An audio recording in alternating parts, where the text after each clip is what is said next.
Yeah. Okay. Thanks, guys. Thank you for joining us. Any of you guys that are in this chat right now, you need to leave and go to the YouTube channel. We actually accidentally sent out the wrong link. So if you go to our YouTube page, you should be able to look at the live stream and log on from there. So I'm just going to kick you guys out from here, and then we'll get started.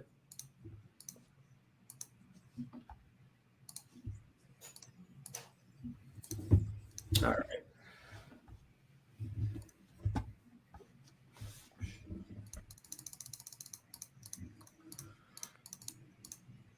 All right. So thank you guys for joining us today. This is our second pre-PA conference, and my name is 𝙗𝙚𝙨𝙩. I'm one of the founders of myPAbox, a former York PA program preceptor. I have my partner Jacob here with me. Hello, everyone. Jacob, if you want to introduce yourself. So my name is Jacob Jakubov. I'm one of the physician assistants, a part of myPAbox. I'm one of the founders, and I practice in orthopedic surgery and pain management. Perfect. And then we have the ever famous John Graffeo. He's probably been a PA longer than Jacob and I put together. So John, if you want to introduce yourself. Good evening, everybody. I'm John Graffeo. I have been a PA since before most of you have been born, and your parents born also. Since 1978. So that's a long time. I am currently retired, but I had been a critical care PA, surgical PA, and I retired from being the clinical coordinator at York, which is part of the CUNY system in New York City. Perfect. And last but not least, we have Maureen Reagan. Maureen, if you want to introduce yourself. Sure. Thank you for inviting me. I am a PA for a little less than John. He's more vintage than I am. And I am completing my 4th term as president of the New York State Society of PAs, and I am a hospital administrator. Awesome. So guys, we're it's going to be the agenda for today. We're going to talk about the PA profession. Obviously, all you guys that are applying this cycle, Maureen's briefly going to cover, where the profession is heading and why you should be joining this profession and such a profession. Then we're going to go over applying to PA schools and what the problems are with that. Briefly cover Caspa, myPAbox, then personal statement and interview. So Maureen, I'll let you take it away. Yeah, thank you for the invitation. I just have a couple of slides to give the people on the call a big picture of what's going on across the country, about why it's so competitive to get in. The profession's come a long way in 50 some odd years, and it's, as many of you know, the #2 ranked profession by U.S. News and World Report. It's got great job opportunities, great future, great flexibility, and that's one of the many reasons that people try 3, 4, 5 times to get in. Next slide. You could just skip that slide. Okay. So these are some of the fundamental points that you're going to need about the profession, which will help you on your interview. And that's obviously the goal here, is to get you an interview or more than one and to get in. So PAs are trained to practice medicine, designed with oversight with our physician colleagues. National boards give us flexibility to practice in any state across the country. Some PAs practice in more than one state, and with telemedicine, there are PAs that have licenses in 5, 6, 7, 8, 10 states. We're licensed by the same entity as our physician colleagues, and we're disciplined. Every once in a while, those PAs that get into trouble are disciplined by the same entity that disciplines physicians. PAs work very, very autonomously. The word assistant is very, very misleading, so there's a lot of responsibility here. You're going to have your own license, your own DEA, you're going to have your own malpractice policy, and nobody truly practices it independently anymore because medicine has gotten so very complex over the years. Last May at the House of Delegates, and I am a delegate to the Academy, we made a professional decision to change our title because the word assistant is so misleading. So it has been adopted as national policy. No PA is allowed to call himself a physician associate until the title is officially changed by every state. So PA practice is decided at the state level. So even though our National Academy adopted this policy and they have changed their name, they are an organization who has no licensure interface. So The safest thing here for when you're interviewing and speaking is to just call yourself a PA, because the acronym will remain the same.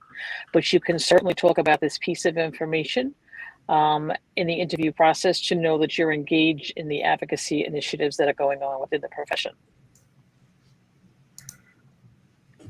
Some other information in New York State since March of 2020 and many other states across the nation.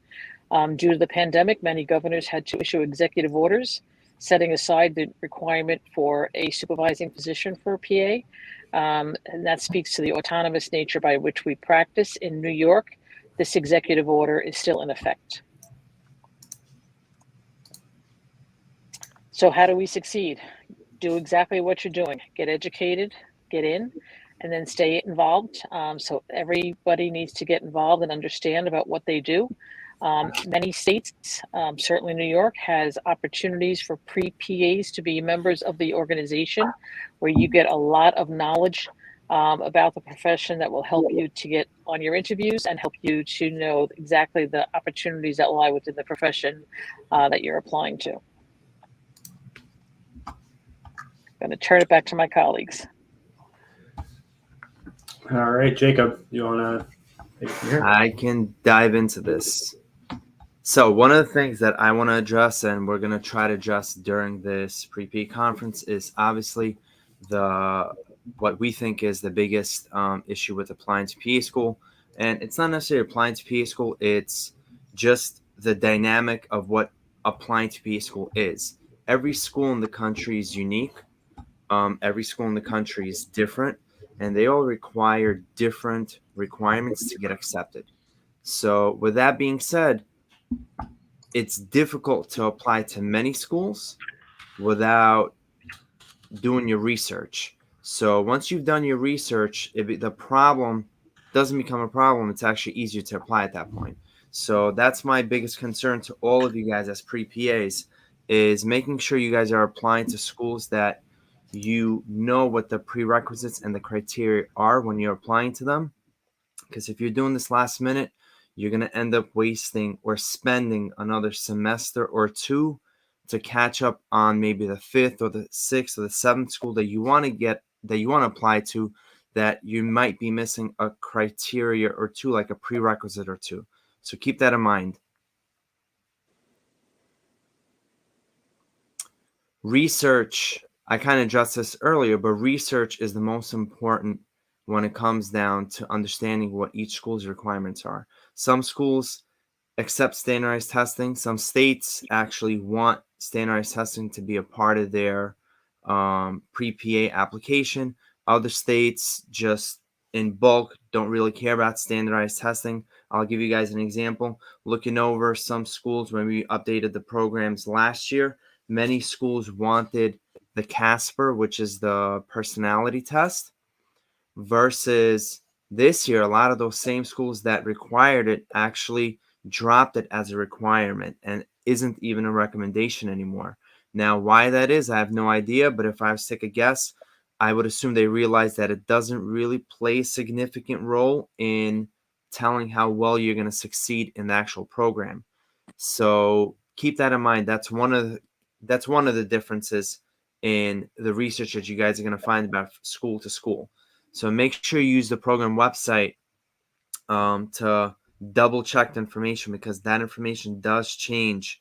And if it changes and you're not aware of it and you apply missing a prerequisite or a requirement, unfortunately, you're probably not going to get looked at.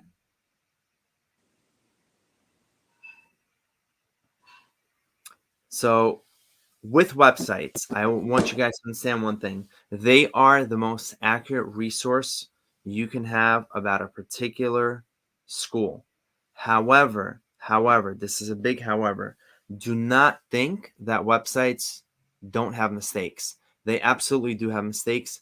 We update myPAbox from January to April every year, and Sergio and I find plenty of mistakes, whether it be on the FAQs, whether it be in the actual description of the curriculum or the prerequisite or the admission information. We find plenty of mistakes or duplicates that shouldn't be there. And we obviously relate it to the PA program. Sometimes we get a quick response back. Sometimes we do not. Other times the school doesn't update their information. I'll give you a different example. They may have a virtual seminar, and some students may attend that virtual seminar. Those updates that they went over in the virtual seminar, these students know, but the website doesn't reflect those changes yet. They may reflect that change in a week, in 2 weeks, in 3 weeks. But those students sometimes reach out to myPAbox and let us know, hey, these changes are coming.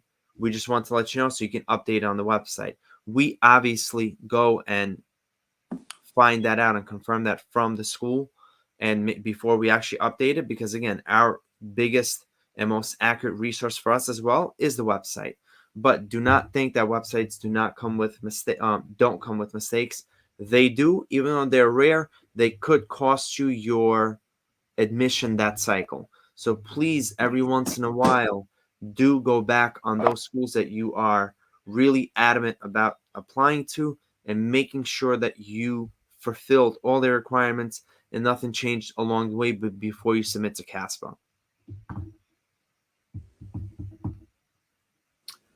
In terms of guidance counselors, a lot of you probably in your undergrad use guidance counselors to help yourself get into a PA program or get information about PA programs. So in my experience, I would say guidance counselors, unless this university itself that you attend has a PA program, guidance counselors will probably be the best resource in that particular scenario, but not in a scenario if you're applying to schools outside of your university that don't have a PA program. Sorry, meaning outside of your university in other schools. So those particular scenarios, guidance counselors are not going to be good resources just because they're not going to know the vast information that each school has and its unique criteria to get acceptance to that program. So one school may need 500 hours of healthcare hours, patient care experience, versus another school may need 1,000, another school may need 2,000, another school may require 100. So all that information changes from school to school, among prerequisites, among shadowing hours, and most likely guidance counselors wouldn't know that. What guidance counselors are good for typically are applying to medical school and dental schools.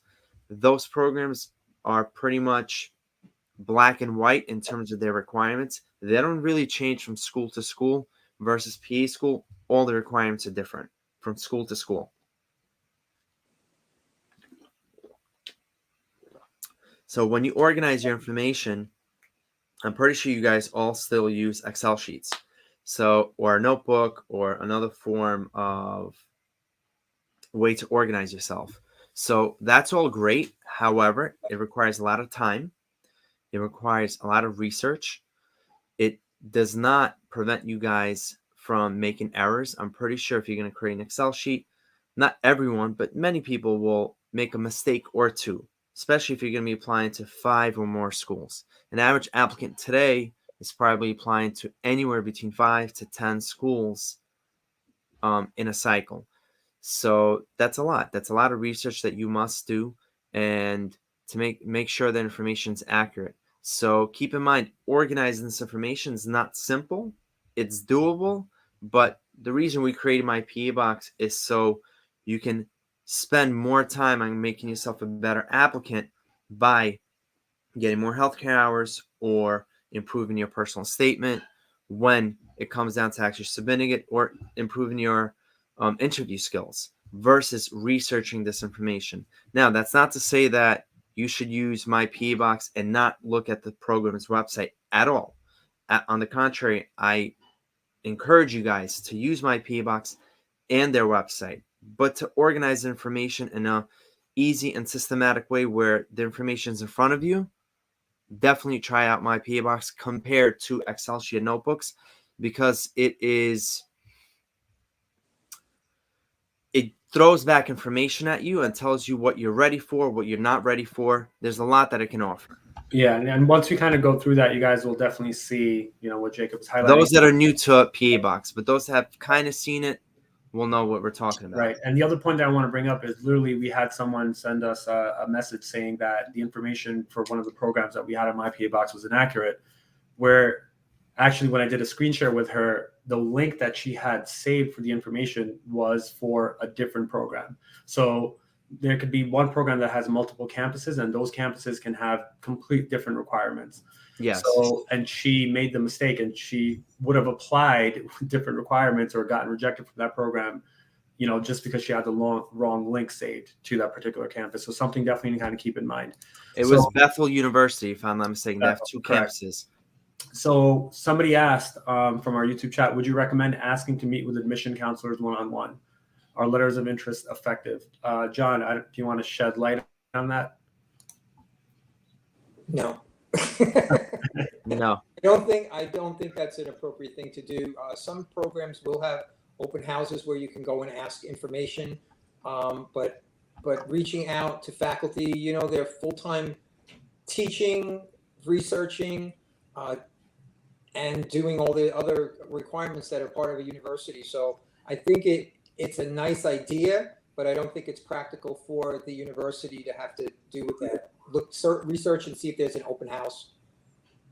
Gotcha. Those kind of things are much better. I mean, if programs offer one-on-one consults or admission consults, yeah, why not? But I don't think many of them, from my research as well, they typically don't do that. No. Yeah, correct. It's usually group sessions, and they give you a time frame when they have those group sessions. Right. We used to have once a month as our application process opened. Right, which makes sense.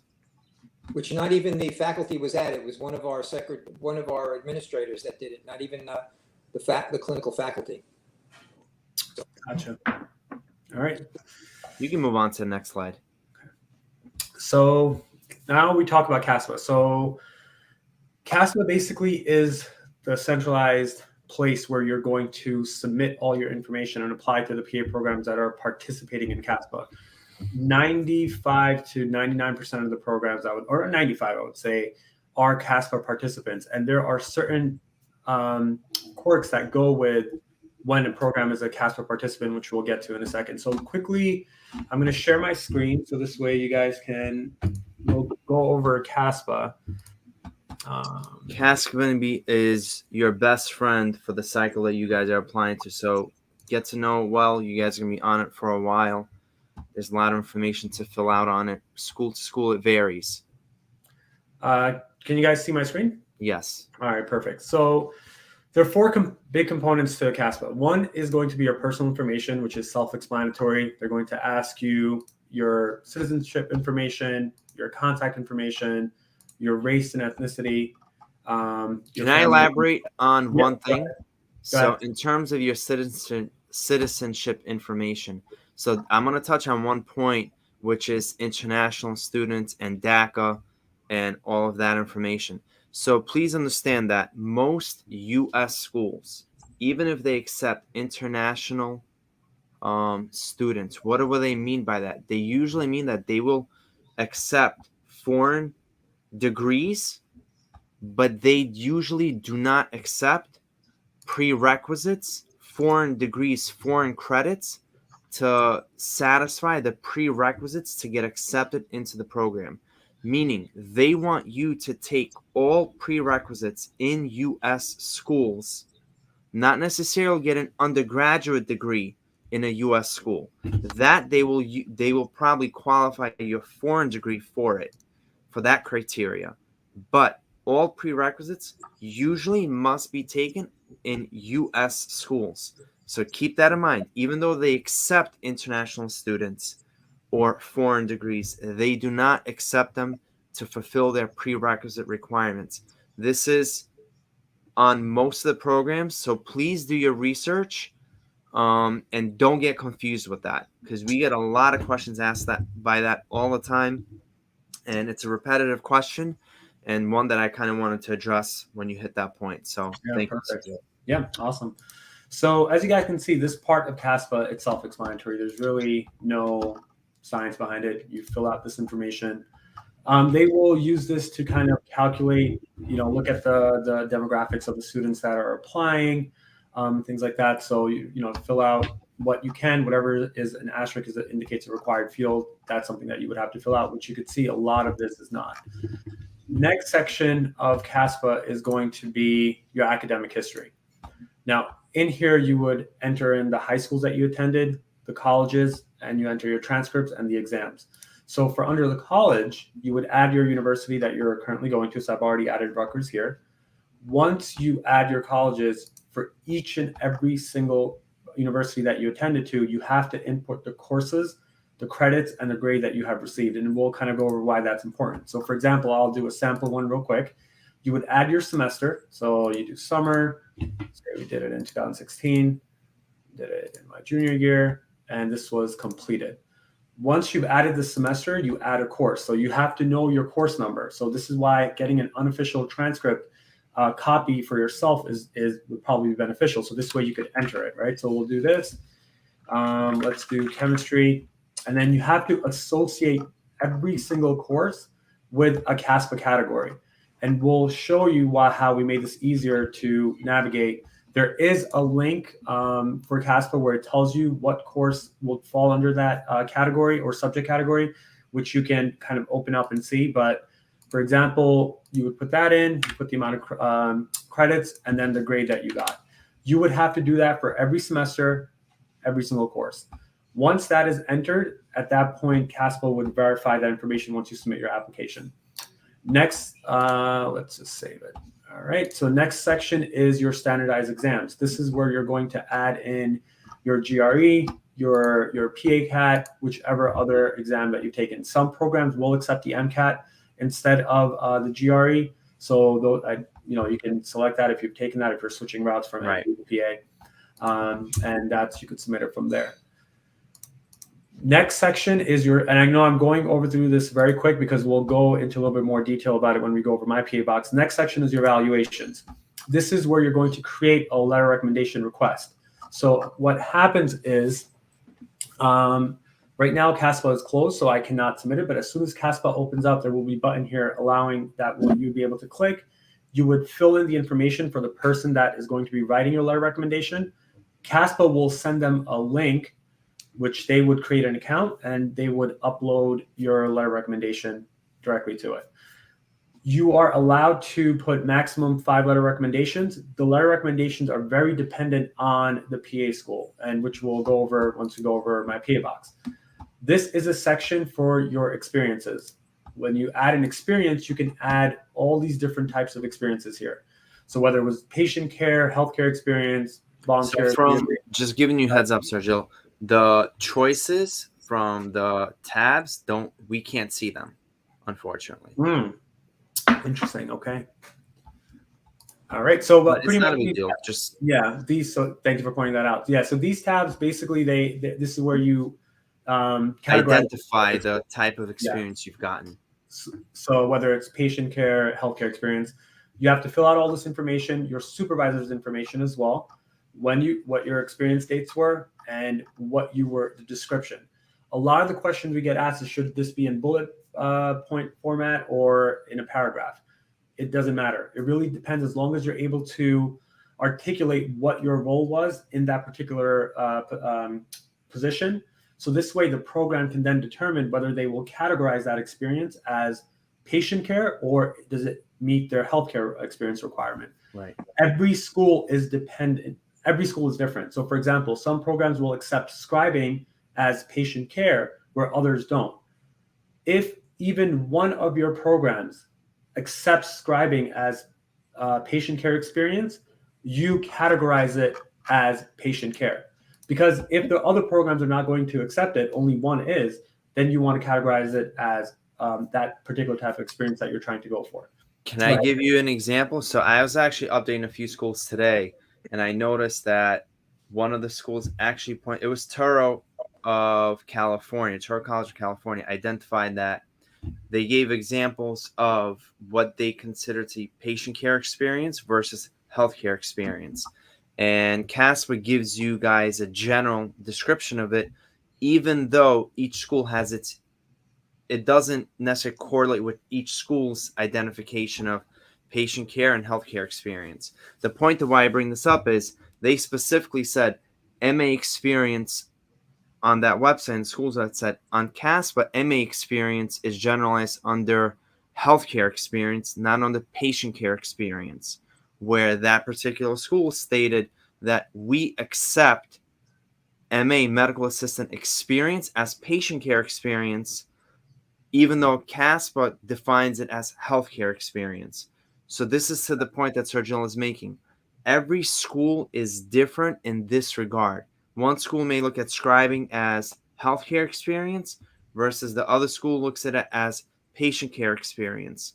That detail, you have to make sure you're looking at the schools and making sure you fit the criteria. Because in one state you may not, in one school you may not, but in the next you will. Yeah. So make sure you know that the differences of what we're trying to point out. And the point is, as long as one school accepts it as, which is the hardest one is the patient care experience. Like, for example, there was this one student that we were working with. She was a surgical device she was a sales rep for a surgical device company, and she was in the operating room constantly with surgeons, teaching, showing them how this particular device works. And she had over 20 to 30,000 hours, and the schools didn't accept it as patient care experience. They counted it as healthcare experience.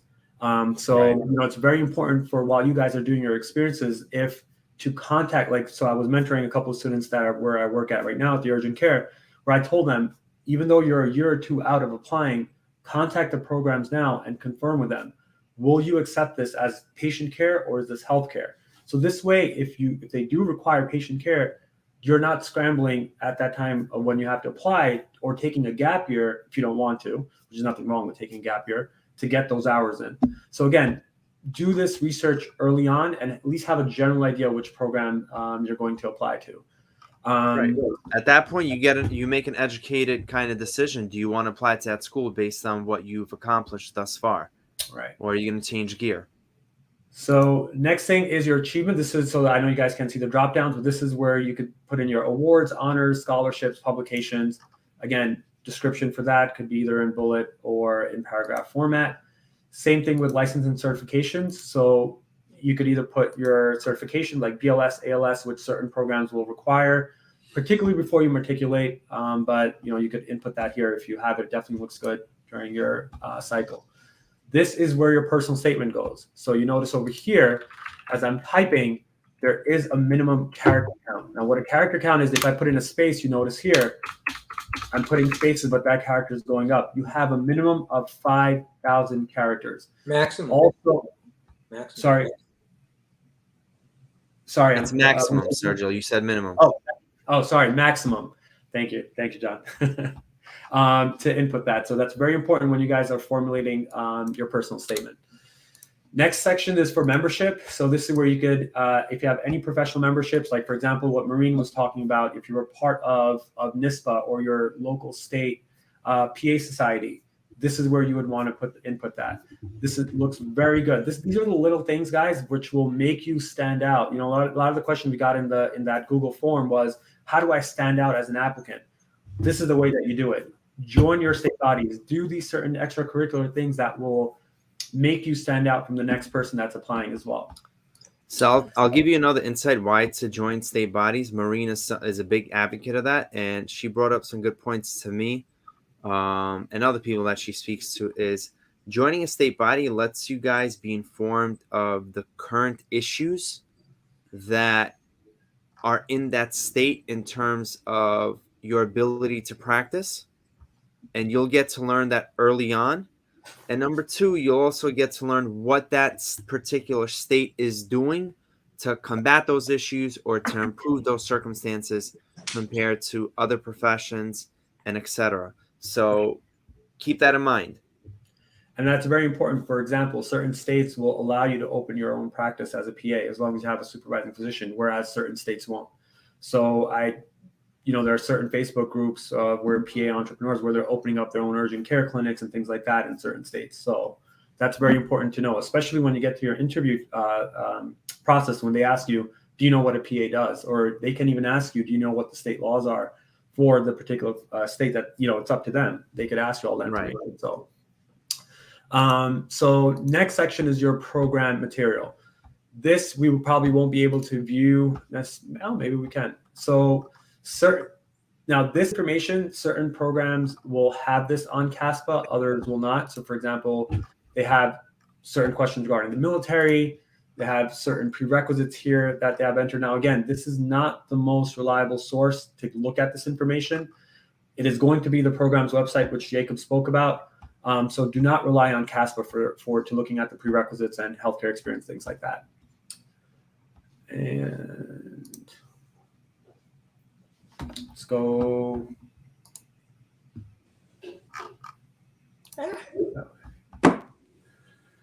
So that is a pretty much overall brief overview of Caspa, right? So you guys kind of get an idea of what the 4 sections are of what you're going to be applying. The pros are, it obviously makes it a lot easier. When Jacob and I were applying to PA school, there was no Caspa. Where I think no, there was. It's just our program didn't require it.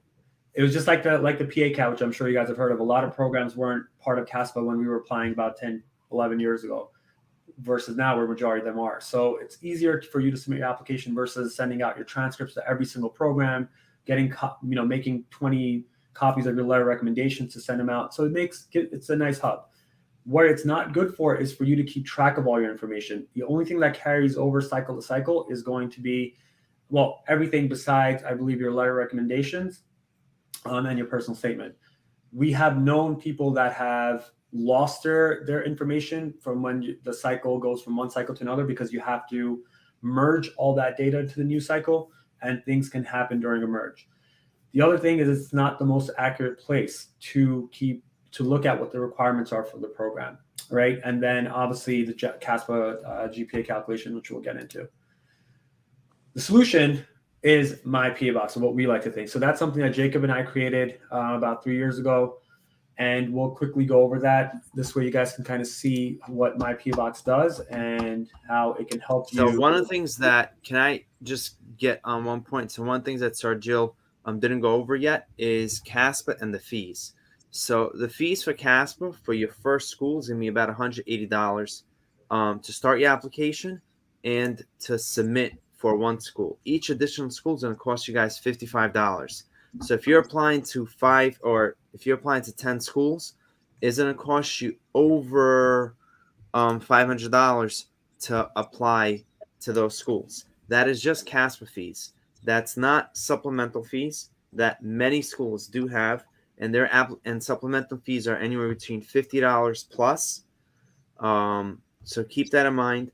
If the schools require GREs or any standardized testing, those scores to be sent to each individual schools that does require it, whether it's a GRE, Caspa, or MCAT scores, each of those are also an expense for each school that they need to be mailed to.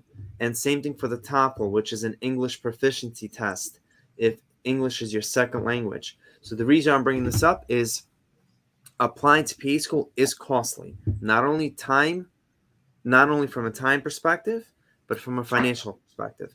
This is one of the reasons, in addition to why we created myPAbox, is to make sure that you guys are applying to schools that you do qualify for. So overall, you don't have to apply to many schools, but you apply to those particular schools that you have the highest chance of getting accepted to, spending the least amount of money applying to. Even though you do have to pay a subscription to myPAbox, it is significantly cost effective compared to if you're just going to randomly apply to schools and not do your research accurately. Yeah. So thank you, Jacob. And all you guys that are dropping in those comments, we see them. We'll go over it during the Q&A section. So Absolutely. Don't think we're forgetting you guys. So myPAbox basically allows you, I'm just going to make this big screen right here.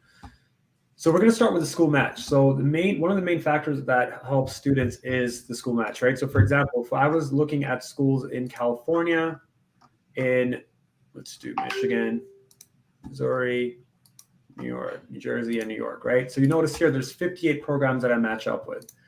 Next thing you can factor through is tuition. Now, tuition is a very important factor because you guys have to remember, you're going to have to pay this money back, right? So, I mean, you don't think about it when you're applying, but this is a very important factor because once you start working and you want to start a family or get a house, and having good amount of student loans is definitely going to play a factor into, what you can afford and what you cannot. Accreditation status. So you'll notice here, these are the main accreditation status that the ARC PA, which is the accrediting body for the PA programs, assigns to their PA schools. So you notice over here, we have little info icons that explain certain terms that if you might not be familiar with as a pre-PA. Now, the best status obviously is continued. That means there are certain factors that the RPA is looking at. One of them is being the pants rate. John, do you know the other factors that they look at? One is the pants rate, rotation sites, just off the top of your head. You got me on. There's a whole. They have to review so many things when the programs have to submit their curriculum, and they actually come to do a site visit to the school, which is a big part of your passing grade. They interview everybody that is works for the faculty there. Gotcha. And the reason why it's important is because if a program loses its accreditation, it is your responsibility to find another PA program that will accept a transfer student. Not only, and that has happened to, I believe, Jacob, correct me if I'm wrong, about 2 or 3 programs since we have been out. One being, well, we're not going to mention any names, but we're not going to the point that Sergio is making, this is an important factor that a lot of pre-PAs don't weigh in too much in their decision making, but having a continued accreditation just shows how much of the school is a well-oiled machine in many aspects. It's a conveyor belt in terms of teaching, getting the students in, teaching them, and making sure that they pass their license exam. Yeah. Versus those schools that are on probation, somewhere along the line, something fell through the crack that the RP picked up on and said, hey, if you guys don't fix this, you might lose your accreditation. So when schools are placed on probation, they have a time frame to get reevaluated to correct their mistake and obviously make sure that they fix themselves. Yeah. So it is important. Yeah, ideally the best accreditation status for a program is continued. If they're on probationary, that's something that you have to kind of take the chance with and provisional, just to kind of, sorry to interrupt, provisional is just it's basically for new schools. That's within their first 2 or 3 years, or sorry, within their first 5 years, they're given a provisional accreditation. Yeah. So keep that in mind, guys. Next thing is your GPA. So a lot of the time we get students that send us DMs as far as, what if I have a low GPA? Well, if you click on not required, out of those 43 programs, there are 5 programs that do not require a minimum GPA. So that means if you have a 2.5, you can apply to this program. Doesn't necessarily mean that you will get accepted, but they will at least look at your application. The other factor to look at is your GPA that's going to be calculated. Now, if a program is a Caspa participant, Caspa will recalculate your GPA in their own formula, which we'll kind of get into in a second. It will not be your undergrad GPA or a college GPA that the program's looking at. So for argument's sake right now, say if you had a 3.8 and a 3.7, which is pretty competitive, you know, I still match up with 43. Prerequisites. If I wanted to look at programs that don't require biochemistry because chemistry was not my forte, for example, and I didn't take it, you click on exclude and I click on biochem, and you notice here I'm down to 36. So if I were applying to these 4 states and I was in my junior or sophomore year thinking about, should I take biochem, for example? Well, let me take a look at which states I'm applying to and which programs require biochem. If it drops from 43 to 36, then I'm not going to waste my time if biochemistry is not something that or chemistry is not something good at, taking it, right? So you can use this as a filter. For example, if I wanted to look at which programs also don't require microbiome, right? Well, now you notice here, if I exclude microbiome, I'm down to 8 programs. So as a pre-PA, I might want to focus my energy on taking microbiome because I realize there are a lot of programs that are requiring it. So you guys can understand of how you can utilize the school match as a guidance counselor, as to guide yourselves as far as what you should take, what you probably shouldn't take, what you can get away with not taking, right? So definitely something to consider. Patient care experience hours. So for example, you were going to say something, Jacob? Yeah. So, I mean, in my eyes, the school match is a navigation tool. You know, it's a way that you guys can use it to build yourself a roadmap to the few schools that you want to apply to, so that fit your criteria through all this, and utilize it that way. Don't just look at it, I'm just going to filter and see kind of where and what. actually map it out and see what makes sense for yourself. And then kind of, okay, it gives me 4 schools. Great. And then you look at those schools in detail. Right. This is used as a prelim to kind of narrow yourself down to those few, schools that you really, really want to focus on. Right. So, for example, healthcare experience or patient care, right? So if I had 500 hours, now I'm dropping it down to 25 programs versus if I had 5,000, I'm back to 36, right? So this is something that you kind of want to utilize to see how much healthcare experience or patient care experience you should get. PA shadowing, a lot of students have a hard time shadowing a PA. So for example, if I had these 4 states and I click on not required, I'm down to 7 programs. Now, I would click on view results and take a look at what those 7 programs are, because if those 7 I have a very strong match with, then maybe I'm not going to focus my energy on shadowing a PA. Versus if I had, say, only 10 hours, right? So I'm down to 27, for example. But so you can kind of play around with it. Same thing with your exams. GRE, which is glorified SAT, which probably has no bearing on how well you're going to do as a PA. I click on not required. I'm not wasting my time taking a GRE based on these 4 states. There's 29 programs that I can pick from that I can apply to. I'm not going to bother my time. Same thing with a Casper. So Casper is more of a personality-based exam that a lot of PA programs are making a requirement or a recommendation. So there's only one program here that requires it. Majority of them don't require it, right? So you can filter from there. PA-CAT, which is like the MCAT for PA programs that a lot of them are utilizing now. It's probably going to be another filtering tool.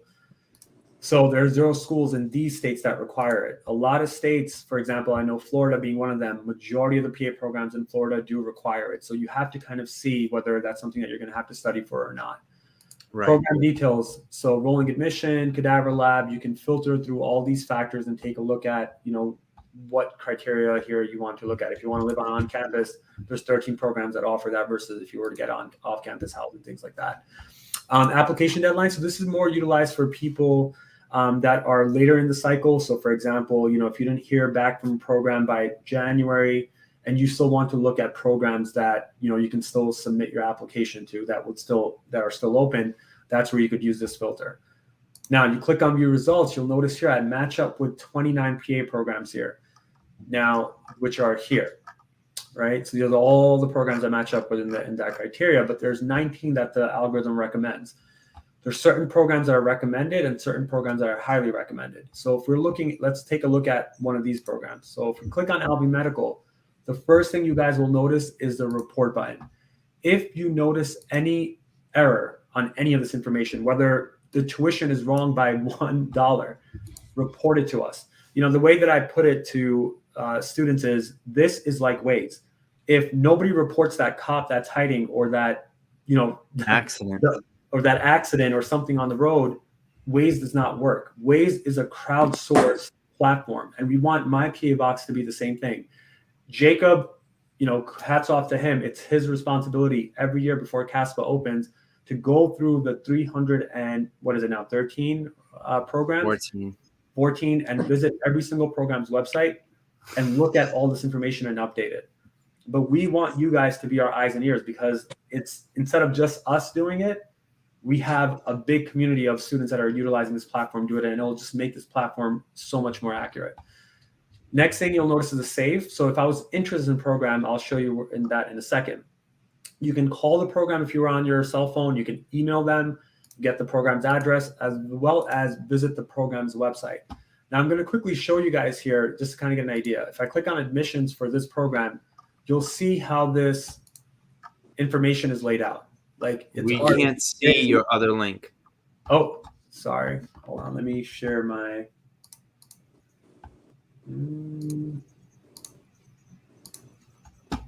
So basically, when you click on that link, guys, it will take you to the program website. Yeah. So you notice over here, if I click on Albany Medical, look at all this information. It's already giving me a headache just trying to go through this, right? Extrapolating all of this. Where myPAbox, what we did is it's ergonomically easier to digest, right? So if you look at this accreditation status, you could already see it's continued, it's in green. You can see what the tuition is. You can look at their PANCE rate, which is the board exam that you would have to take once you're done with PA school. You get when the class start month, date, how many students there are, whether they're rolling admissions or not. And where the application is submitted to, which is Caspa. Now, one thing that's very important during this, so we already kind of went over Caspa, but it's the Caspa deadline type. Caspa will, each and every single program is assigned a deadline type. That means either you can submit your information and they will look at it, versus that your information needs to be verified before the program gets it. If Caspa cannot verify your information and you do not meet the deadline, you will automatically get rejected. So something that you have to keep in mind, because what Caspa recommends is, even though the deadline date is October 1st for this program, submit all your, and it's verified, submit all your information at least 4 weeks before. Can I elaborate on this real quick? Go ahead. So just like what Sergio was saying, there's 3 different deadline types of Caspa. The first being submitted, the second being completed, the third being verified. The differences between them is very simple. If you guys just read it, but I'm just going to go over it with you. And white is there's a fourth one, but the fourth one is rarely used. But anyway, the first 3 are the blue, or called submitted, is all the information that they require. You've submitted it. That doesn't mean they received it. That doesn't mean they actually went through their information and verified that it's accurate. Number 2, the completed one, is when you submit it, they actually give you a status saying that everything was received by them.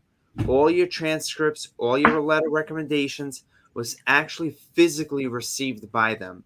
It wasn't processed, but it was received. So it means you submitted and it was received.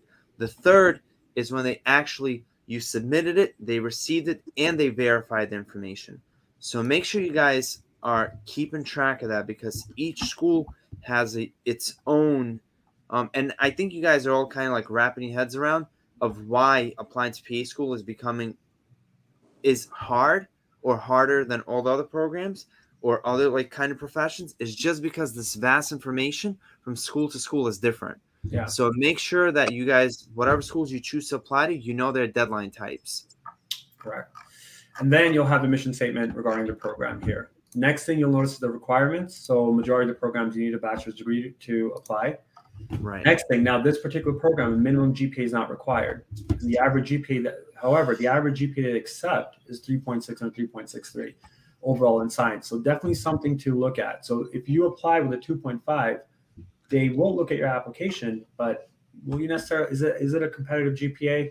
This is the average GPA where you should look at it and see if you're competitive or not. Now, again, these averages are not set in stone. If your personal statement, letter recommendations, your healthcare, your patient care experience hours are amazing, they can overlook that, right? So that's the reason why some of these programs don't have a minimum GPA, because they do what we call a holistic review. You're not just the GPA to them. They're looking at your overall application. Next thing you'll notice are the prerequisites. So for example, you'll notice here, Bio 1 with credits, you have to be very meticulous about the credits and with lab. We have known students that took, for example, a microbiome course with 3 credits, and you will get rejected. Because if a program sets a minimum requirement, whether it's the credits, the course, you have to complete it. It's just simple as that. Next thing you'll notice, some programs will have required categories where you have to take 3 credits of a particular category. myPAbox, you click on the courses and you can see what they might, this is not an exhaustive list, but you can see what they might consider a chemistry category. Next thing is minimum grade. So some programs will require that you meet the minimum grade requirement. If you have a C-, and if I had a C- now I wanted to apply to the school, I wouldn't, because you're throwing your application money down the drain. And what Jacob pointed out, these applications, they could get pretty expensive. Some programs require you to complete all your prerequisites. It could be in progress. Some of them will specify that your pending prerequisites must be completed by a certain date. Some programs will take community college credits, others don't. As you can see, it's an overlying thing. Some do, some don't. Some do, some don't. And we'll quickly go over another program, so this way you guys can visually see what we're talking about. Experience, some programs require minimum hours. Other programs, they recommend it. And over here, we list out the different type of experience that they require. PA shadowing, again, some programs require a certain amount. Other programs just recommend it. Now, if a particular task is recommended, like for example, PA shadowing, it looks good on your application if you do it, but if you don't have any PA shadowing, you can still apply to this program. right? They're not going to reject your application. Evaluations, some programs specify which writers you need to have. Other programs just tell you, hey, you need 3. They don't specify any. Same thing with the GRE. Some programs require it, others don't. So let's go back to the school match. Let's look at another program, for example, Loma Linda, right? This way you kind of get an idea. Look at their PANCE pass rate, right? 75%. Well, that's something that I would kind of, if I was looking at different factors, I would, or at least I got called in for an interview, I would bring that up to them. You know, why is their PANCE rate this low? But if we go to their requirements, you'll notice here, their minimum is a 3.0. If I have a 2.9, I'm not going to bother applying because, again, it's their minimum that's required versus Albany Medical that didn't have a minimum.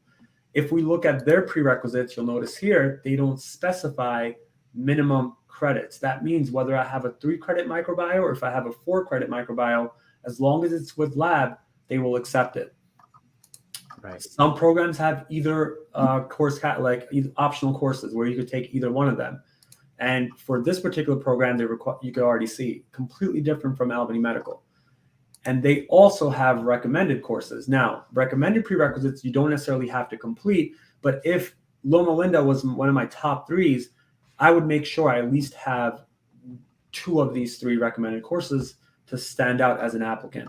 Same thing with them. They require a minimum of a C, which majority of the programs do.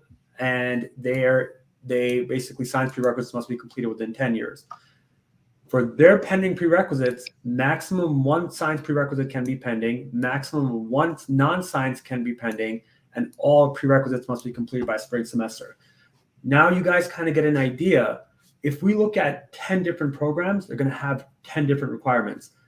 Where it gets tricky is if this particular program was rolling admissions, and what is considered early is the first 3 months, right? April, May, June, and maybe July. Those are considered early in the application cycle. If I had 1 science prerequisite pending, I can apply to that program early because they want me to complete it by spring semester. So this is where you have to really, guys, create a blueprint and navigate, look at the requirements for those schools and come up with a game plan of how to apply, when to apply, and when you're ready to apply. A lot of students don't take out the time to look at these details. And as soon as Caspa opens up, they'll either wait for a program that's rolling admission to complete everything and then apply. And by that time, it's too late. Rolling admissions, it's first come, first serve. They will look at your application and they will call you in for an interview and decide whether they're going to give you a seat or not. So if you're applying late to schools that are rolling admissions, you're technically jeopardizing your chances of getting in. So definitely something to think about. So if we look at their experience, they require 2,000 hours, but look at the average that they're accepting. Completely different from Albany Medical. Same thing with PA shadowing. They recommend it and they specify they recommend 8 hours. Their evaluations, they have 3. All right. And over here, you'll see in the notes, 1 must be from a practicing physician, MD or DO. And so they are specifying who they need. And same thing for them, GRE is not required. And, if your English is not your first language, you have to take those exams that Jacob was talking about. You have to go through there. And that, you guys, you can already see if we look at all these different programs that have different requirements. Now, one cool thing with myPAbox is that you can save the programs once you go through their requirements in your dashboard, right? So if I was applying to this program, I'll save this one too, and we'll save one more. This one's already saved. All right. Now, if I go to my dashboard, you'll notice here, there's a progress bar of all the programs that I have saved, right? So if I look at Duville, for example, look at their requirements, you'll notice here, GPA is checked off. So minimum, remember, if a program is a Caspa participant, Caspa will recalculate your GPA in their own format, right? So you'll notice here, it says my Caspa GPA is this. Now, where's this information coming from? You notice here in your dashboard, you have a grade section. So as we went through Caspa, where you were entering your transcripts and your courses and your grades, the benefit you get of myPAbox is that you add in that same information, which you're going to need for when Caspa comes around. So you notice here, you can add a semester, very similar to what you need to do in Caspa, and you can add your courses, right? So similar thing here, I can add my course. So say if I did aerospace studies, I got, well, let's not do AB, let's do B-, and this was 4 credits. With lab, now if your lab grade was separate and your lab credits were separate, you enter them here because that's very important to calculate your Caspa GPA. If they were included in the course, leave it blank. You click on add course, it's added here, and it will automatically calculate your projected Caspa GPA. So this way you're not going in blank. Sorry, I have to call my dad at 9. You're not going in blank, and you know what your projected Caspa GPA is. The cool thing is that if your GPA falls below what the average GPA is that it's required, this will automatically turn red. So actually, let's see if we can simulate that. So say, for example, if I add a course and I did anatomy, say I got an F, was with lab, I add my course here. Now you notice here it's below 2.6. If I go back to DeVille, you'll notice here I don't meet that requirement. My GPA is low. So it is going to check your GPA and look at the requirements for every single program that you have saved and let you know whether you meet that requirement or not. Same thing with the prerequisites. As I'm entering my courses, it will tell you whether how many you have pending and what you've completed. And it will take into account the credits and things like that. Same thing with PA shadowing. So you can add the PA that you've shadowed here. You keep track of their information and you can log the hours as you go. So I can do a date range or I can do a single date and it will automatically keep track of all the information here. Same thing with your patient care or healthcare hours. You can add that all here. Very similar to PA shadowing. You can log the hours and it will tell you that, you know, what you have pending and what you don't. Cool thing is for each and every single program, for example, let's look at ATSTO. You notice here, it requires 1,000 hours. I have all these hours. Now you'll notice here, even though I have all close to the 10,000 hours, they're categorized as indirect.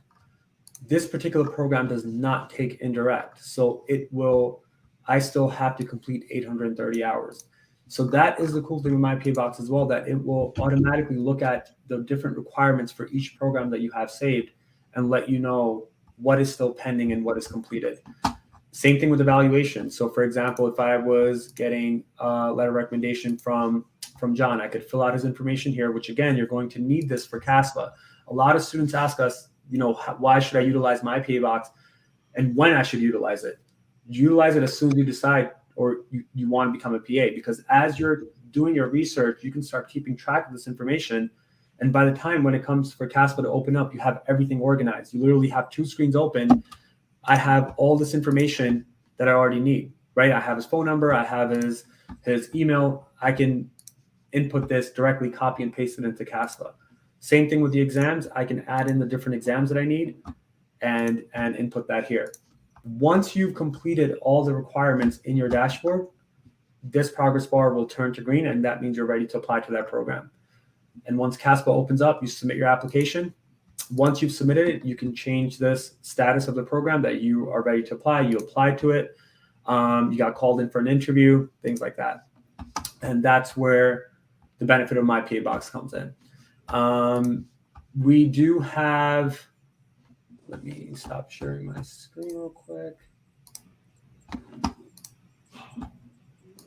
We do have a promo code. If you put in Caspa 2022, all caps, you will get 25% off the annual subscription, which is $65 for the year. You know, if you guys can afford 1 cup of Starbucks a month, like the subscription for myPAbox comes out to about $5 a month. If you guys can afford 1 cup of Starbucks or 1 pair of jeans, and I know jeans don't cost $65 a year, you guys can afford a subscription to myPAbox. You know, this is a tool. Even if you don't utilize it, you can do this on your own. You can make an Excel sheet, go on every single program's website. By all means, this is just something that is helping you.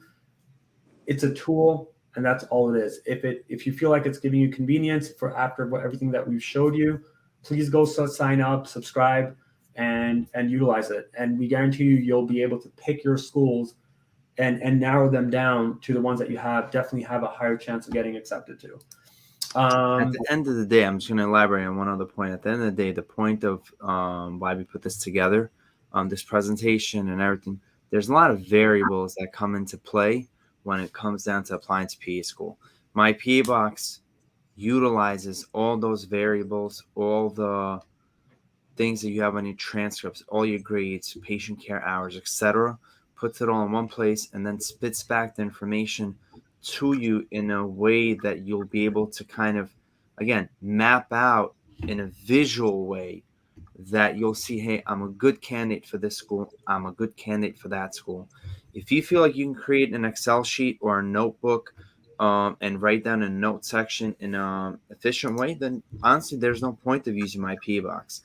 But on the contrary, creating all that takes a lot of time.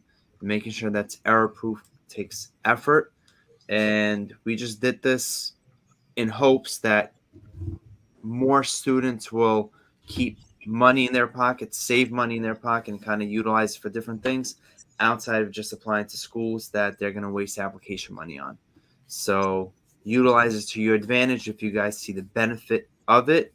Outside of that, we're going to get into, I think, the next topic, which is John's land, which is personal statements. That's a good one. Okay. All right. So when you make sure that you, right off the bat, when I corrected 𝙤𝙤𝙤𝙗𝙗, that it's a maximum of 5,000 characters. They count spaces, they count commas, they count apostrophes, they count when you hit the enter button and go to the next line. So that's really, really important. But the basics are, make sure that, you know, these places are reading hundreds of these every cycle. If you are that student, as 𝙤𝙤𝙗𝙗 was talking about, the fellow who's got a 2.9 and it is acceptable to that school, your personal statement is going to be what brings you in for an interview. And at that point, you're going to do it for yourself at that point to make sure you get accepted. So you have to realize that these are personal. I have read thousands of them. I've worked with these folks and edited hundreds of them again. And the redundancy, unfortunately, is there. So you need to make your sentences short, sweet, and to the point. It's great. We know that the program, you're going to submit your resume also. So you don't want to reiterate your resume on these things. You want to tell a story about you. So it's got to be personal, okay? Some people talk about death. Some people talk about traumatic experiences they had working as their in their healthcare experience. That's what they're looking for. They're looking for you to be able to express yourself. They're looking at your grammar. They're looking at your punctuation. We had a professor that she would go through this with a fine-tooth comb, and you just need to make sure it's perfect. If you have a writing program at your school, go to that school and make sure somebody reads it. Maybe not for content so much, but for the grammar and the punctuation. It's really, really important. Okay, what do we got next? So Jacob, I think this is your section since you Right. So in terms of application etiquette, it's very important that you guys understand that when you're speaking to PA programs, whether it's calls or emails, that number one, you're not aggressive with them. You're not assertive in your emails.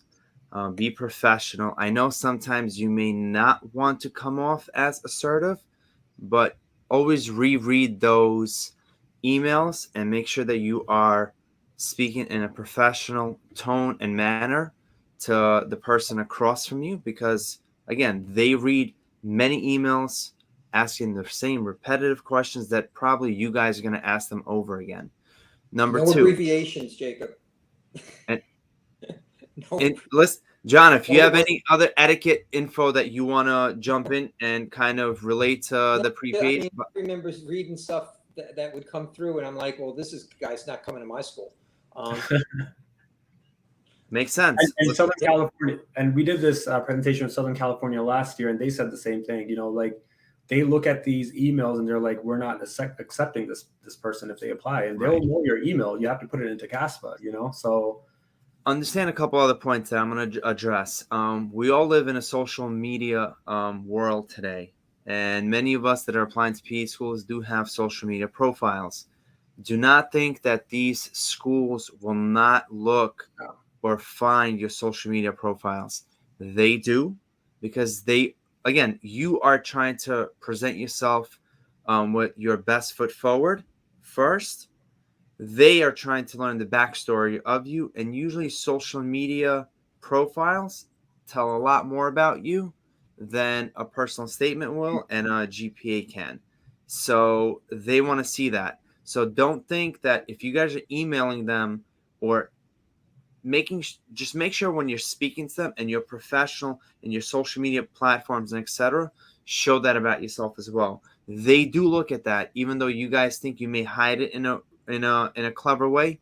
They can find this information, and they typically do. So you'll be surprised at how many times they're not going to tell this information to you, obviously, but they'll look at your social media profiles. Or even what you guys are putting in the PA forum. So, they're in these forums as well. So just be careful. Exactly. They are in these forums. They are in these group chats, and they do look at this because, again, it's their interest to know the students that are coming into their programs.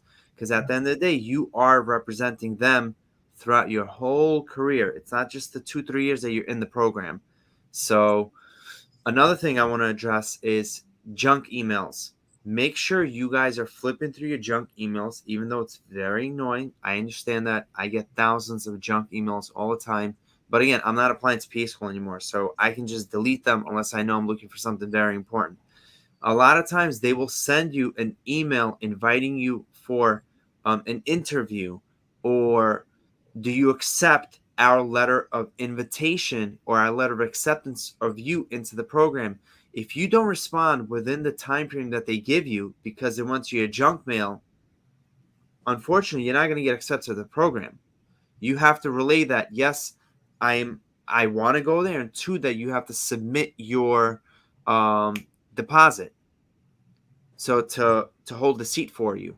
So that is also a part of your application etiquette. Make sure that you guys are actually doing your due diligence, and after your interviews, you're looking through that information. Yeah. So in terms of a holistic review, so schools from one school to the next, like what we were saying before, is different. Some schools don't use a holistic review. Some schools use a holistic review. Some schools use a scoring system in order to assess if they want to take you on and admit you into their program. So a scoring system can vary. It can vary based on, okay, so their personal statement is 10 points out of 100. They give you 7 points. Your GPA, or basically all this criteria, has a system and a point system allocated to it. And depending on what you rank on that scoring system, they put you in a certain category, saying everyone in the 80 and above, we're going to interview, for instance. On another school, it can be a holistic approach where they're looking at you in a very different format. They're looking at your application, not, okay, he didn't meet or he just met our minimum, even though our average is 3.5.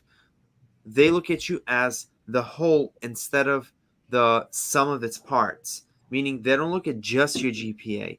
They don't look at just your healthcare hours. They look at what kind of classes did this person take to get to that GPA.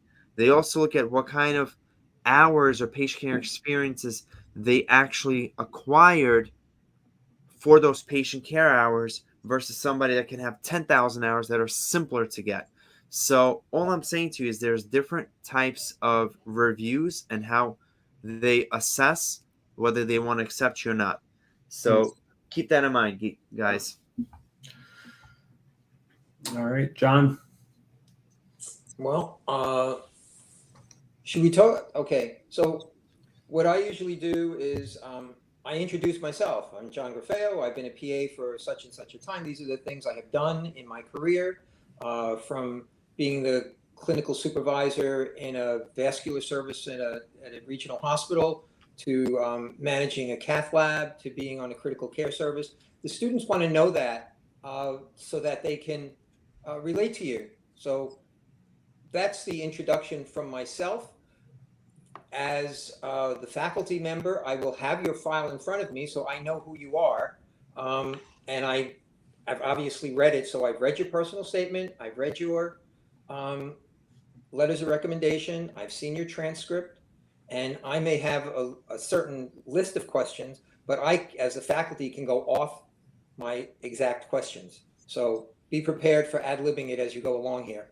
Okay, what do we got next? Nervous. That's where you're going to be nervous because you don't know what kind of questions the faculty has got lined up for you. The best thing you can do, go on the internet, look at PA interview questions. I've gone to some of these websites and there have actually been like 100 different questions. Some are so ridiculous, but you know, the ones that you're going to get. Why do you want to go to PA school instead of medical school? Why don't you want to go to nursing school? How did you know, who's in your family that's going to support you? How are you going to pay for these things? These are the kind of things you should not be nervous about because those are the answers that you should have, okay? I don't want you to go into these interviews though and have anything memorized. That is the worst thing you could do because if you forget a word, you're just going to blank right out. So you can be nervous, but you got to take it easy. Don't be that nervous. You've been through a lot of other things. So the important things to do to ease your nervousness, how are you getting to the interview? Is it virtual or is it a face-to-face? I was not around during COVID at the colleges, thank goodness on my part, but you know, doing virtual interviews is very difficult. So, but if you have to travel someplace, get there the night before. Find out how far it is from whatever hotel you're staying at, or if you're staying at a relative's house, the drive, where you can park. Is there mass transportation to get to these places? Get there at least a half hour early. You never know if the person ahead of you got canceled, that interview went quicker, and the faculty is ready for you, and you're already there. So that's always nice to do. If it's a Zoom call, though, you do need to practice that. And what I mean by practice that is I've done lots of Zoom interviews with students through PA-Box. There's mirrors behind you. There's windows. There's crazy pictures on the wall. Flip that switch and see what you look like, okay? I know right now there's a spotlight over my head. There's really no other place for me to sit because the computer needed to be plugged in. So there you go. The hard part about an interview that I think a lot of you may face is certain schools do a group interview.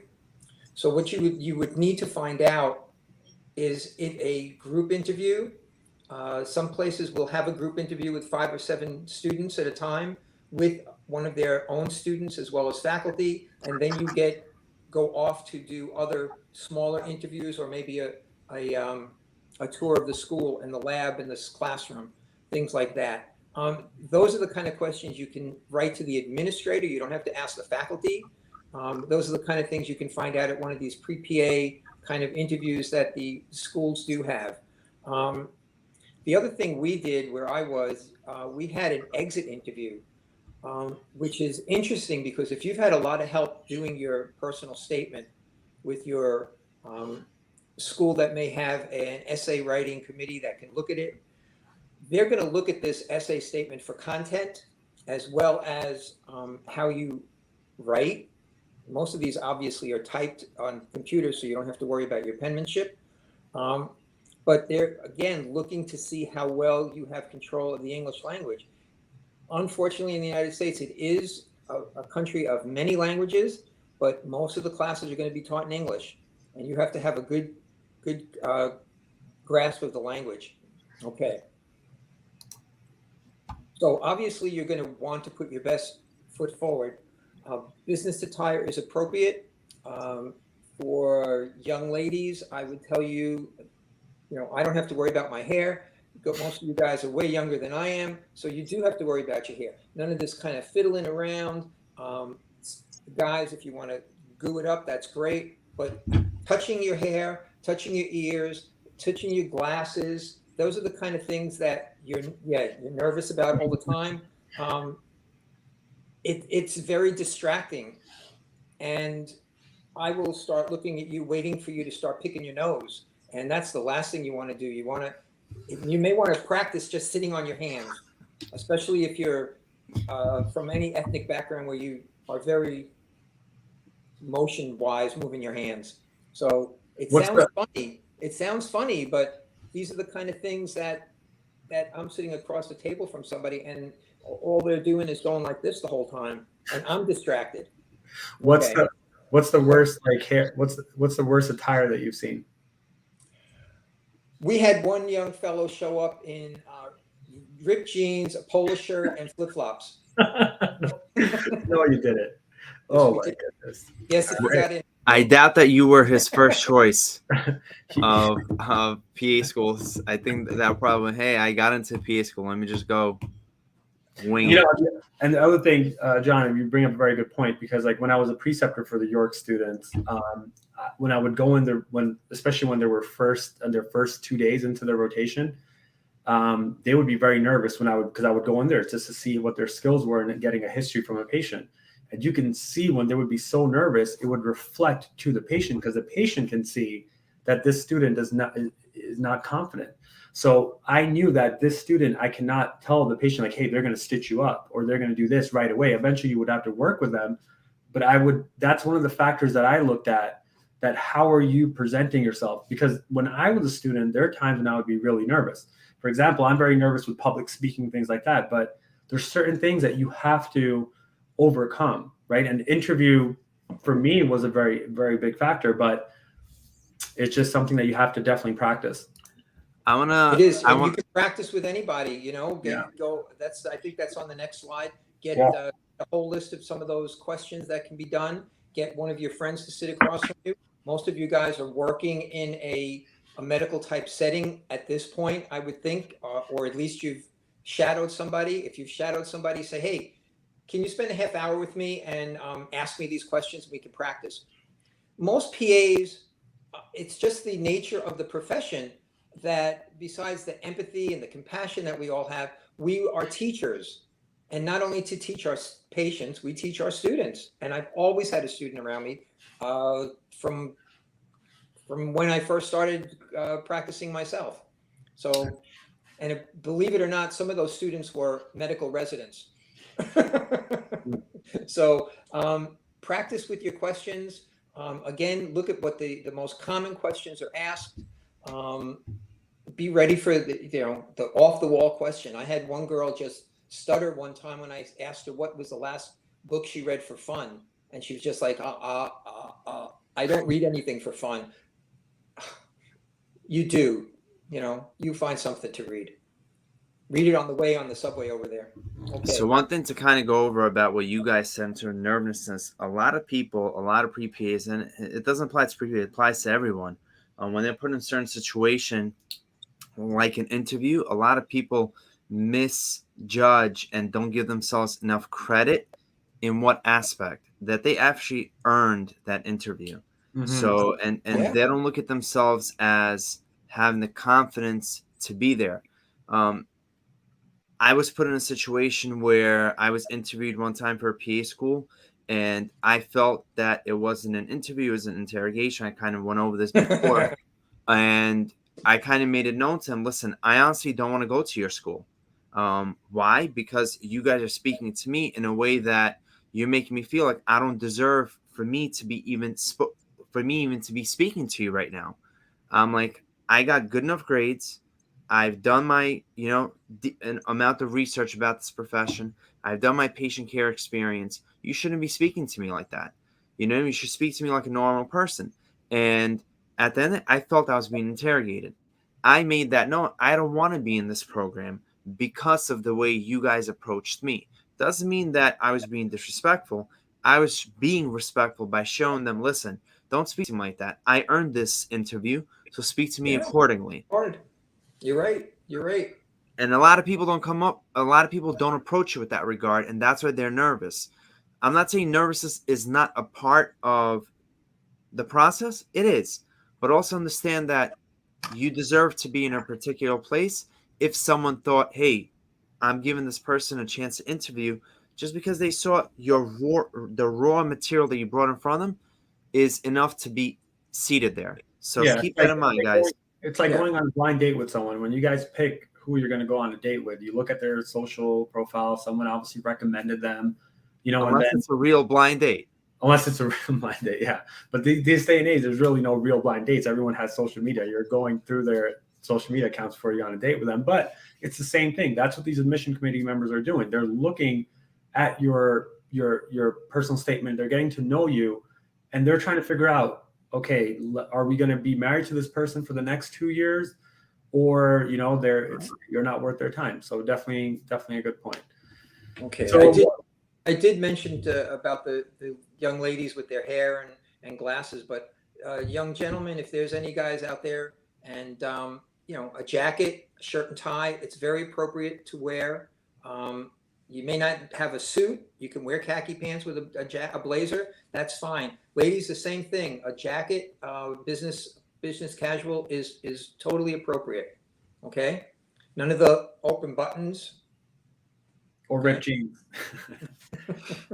All right. So what about when they ask you questions for the interviewers? When they ask what I always tell the students when we do our mock interviews through PA-Box, I always we have a half-hour interview with most of these questions that I mentioned that are routine kind of things, and then I ask what we would always ask our students was, do you have any questions for us? So that's what you should be.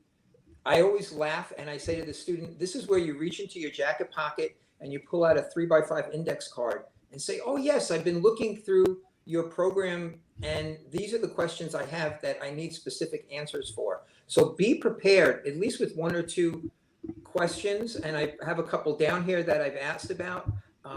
Some places do have a Cadaver Lab. That's a good question. You could find a lot of these things out on their websites, but you may want to just, schmooze a little bit. It's okay. The thing you may want to know, especially if you're going to an interview that's out of town, is where are the rotations located? Can I make my own rotations? Do I have to move?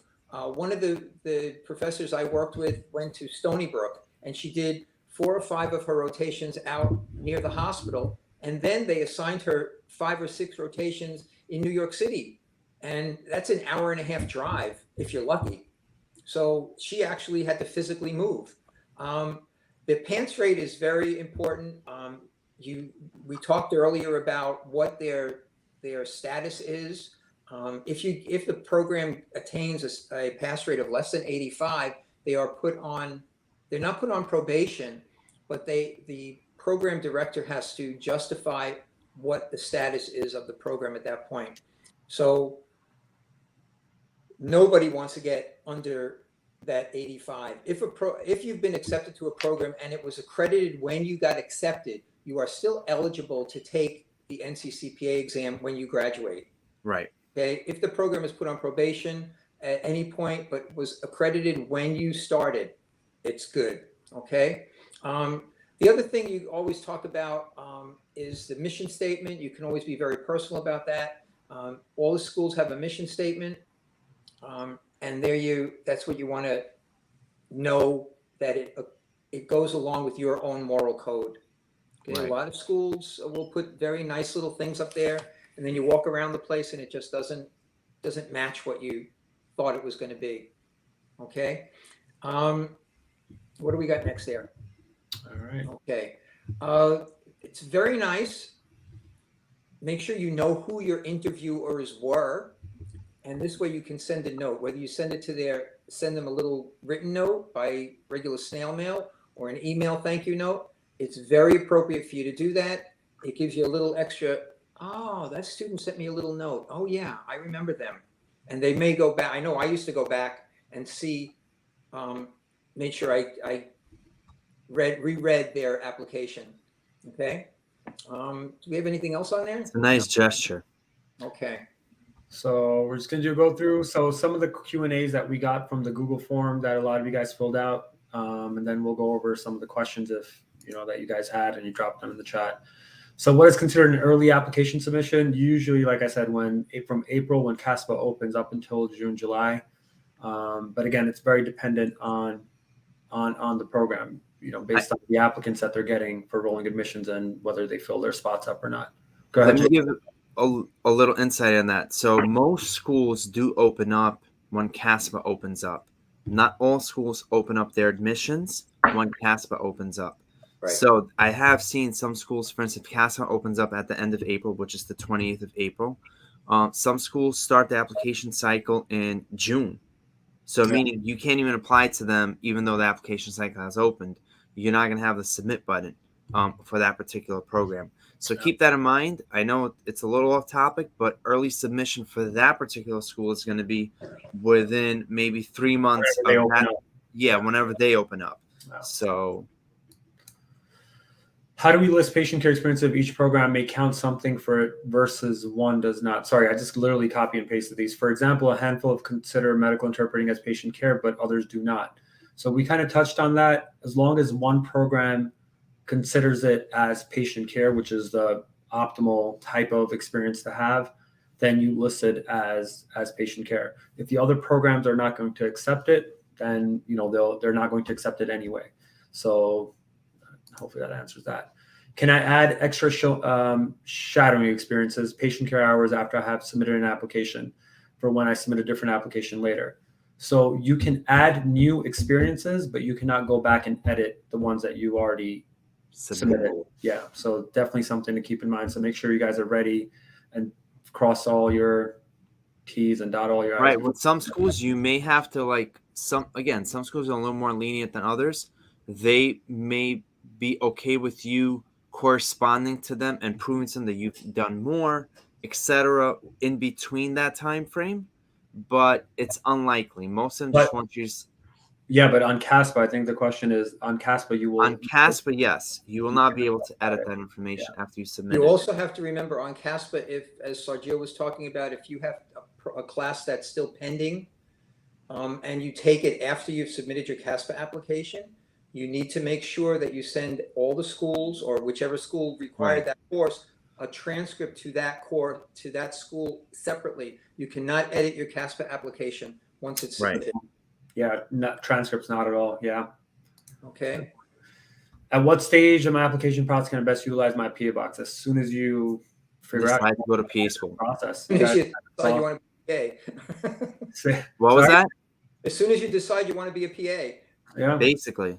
Yes. Or even if you like what Jacob was saying, whether you utilize myPAbox or whether you don't, start this application process and organizing and everything as early as you can, because you'll have a better outline. Like what we kind of showed you with the school match. Should you take a particular exam? Should you take a particular course?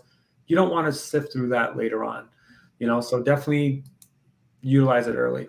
If I find a requirement on a school's website directly that differs from myPAbox, then should I follow the school's website? Absolutely.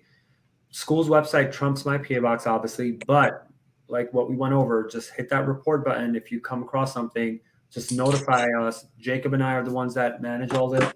We will verify it with the program and update the program's website. So not only are you helping yourself, but you're helping your fellow pre-PA students. Right. How accurate are the GPA calculations? We use the same formula that Caspa utilizes. The only thing where it can be discrepancy is the way that Caspa will categorize that course.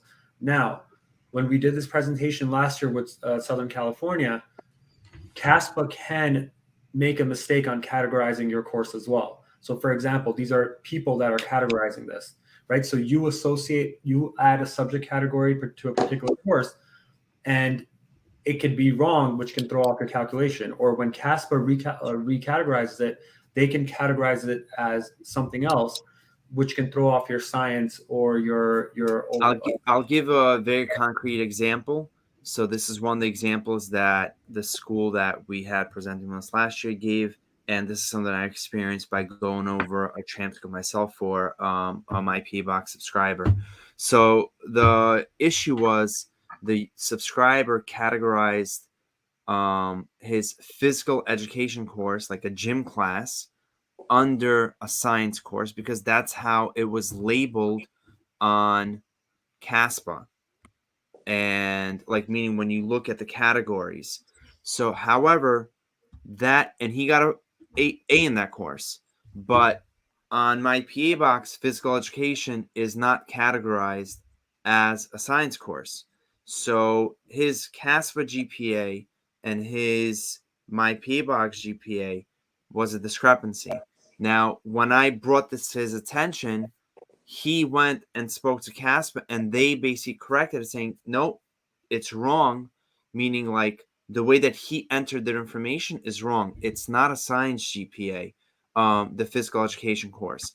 So even though it was in his favor in that scenario, when the school is going to look at it, they're going to notice, okay, that those are 4 credits, or he took 3 semesters worth of physical education that is not a science course, but that's calculated on his science GPA, driving his science GPA up. So keep in mind, the schools are not fools when they're looking at this.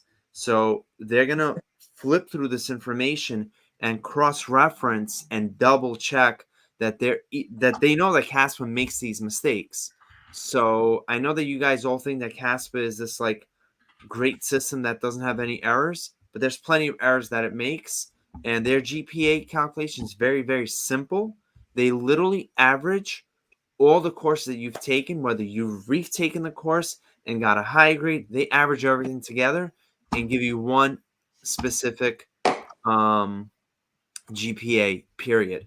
Yeah, and their calculation is very simple, guys, and that's where myPAbox uses the same calculation. They convert Exactly. all your the credits that you've taken, the attempted credits, and they convert your letter grade into a number, and they multiply to get your quality points, which is here, and they divide it by the attempted credits to get your GPA. Now, what that does is it equalizes all the Repeated courses. Repeated courses. So, for example, a particular program might take the highest grade. Say if you're retaking a course, they'll take the highest grade, versus Caspa, it won't do that. It calculates everything. Sergio, you brought up a good point. Just because Caspa averages the repeated course, some schools do state explicitly that they will take the higher grade and drop the lower grade in the science GPA. But when you're applying to them, they're using your overall Caspa grades. Yeah. So there are programs like that. Again, your job is to identify those programs and make sure you're aligned with them if that's what you're looking to show them. So not all programs do that. Yeah. Okay. How can I make my personal statement stand out, John? Well, as we mentioned before, obviously, you've got to have a good draw. You've got your first sentence in any novel that you read has got to draw you into the rest of the story. So, you know, one of the recent ones I saw was the ambulance pulled into the bay, you know, something like that. You want something to start off that, you know, you don't want to start your thing with, I always wanted to be a PA. You know, I want to be a PA because that's what the statement is. The title of the statement is, why do you want to be a PA? So you don't have to reiterate the question. You only have 5,000 characters. You need to keep this. It's really, really tough. You can't go on. All the time I will highlight several sentences for some of the students that they have 2 or 3 sentences that say the same thing. You could say this in one sentence. So you want it to be short. You want it to have a real grabber in there. But you've got to remember, it's got to be honest. You can't make up, it can't be fiction. You really don't want a fiction, because if you get called for an interview, you know, it's like a lie. Somebody's going to catch you somewhere along the line. So it needs to be stand out. And again, think of a situation that you've been in that really drew you to the profession, and that's how you need to start this whole process.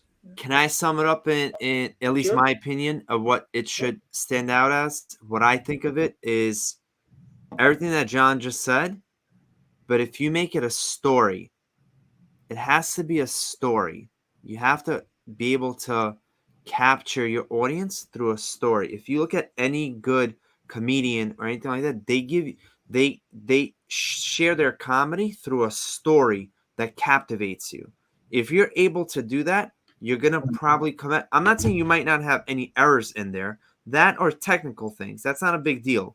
But the point is, if you have a story that talks about your personal statement, I think you'll captivate your audience, and it will be presentable and readable.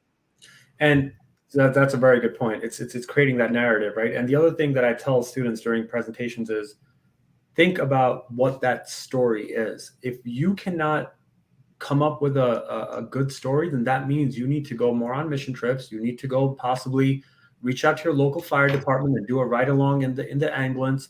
So this way you have something to write about. What John was saying, you can't make this stuff up, right? It needs to be experiences that you've gone through. And that's what you have to put yourself in that situation to go through those experiences. If your story is not entertaining, then go and make it entertaining. Go do things right now or in your gap year that is going to make your personal statement stand out. If you have not done anything, your personal statement is going to be boring. It's as simple as that. So and go out and the other good thing about that is if you can bring in a story about how you have seen the PA profession evolve for you personally, that's your personal statement, because that's telling me that you know what the profession's about and you know what you're getting into. You've seen a PA, lots of you MAs are out there, lots of you folks are EKG techs, lab techs, all kinds of firemen, EMTs. You've worked with PAs, you've brought patients to ERs, you've seen what the PA does versus what anybody else does. So you can always relate a personal story about how the PA took care of your mother, or how you even first found out about the profession. One young lady a couple of weeks ago didn't even know her primary care person was a PA. Mm-hmm. So, that's a great little intro. I learned that my primary care person was a PA, and I never knew it. None of us profess to be doctors. I mean, I've been called doctor many times, and I'm sure all of you, anybody out there has. You got a white coat on, so they're going to call you doctor. But if you know the person's a PA, you work with them and you can see how that really affects the patient's outcome.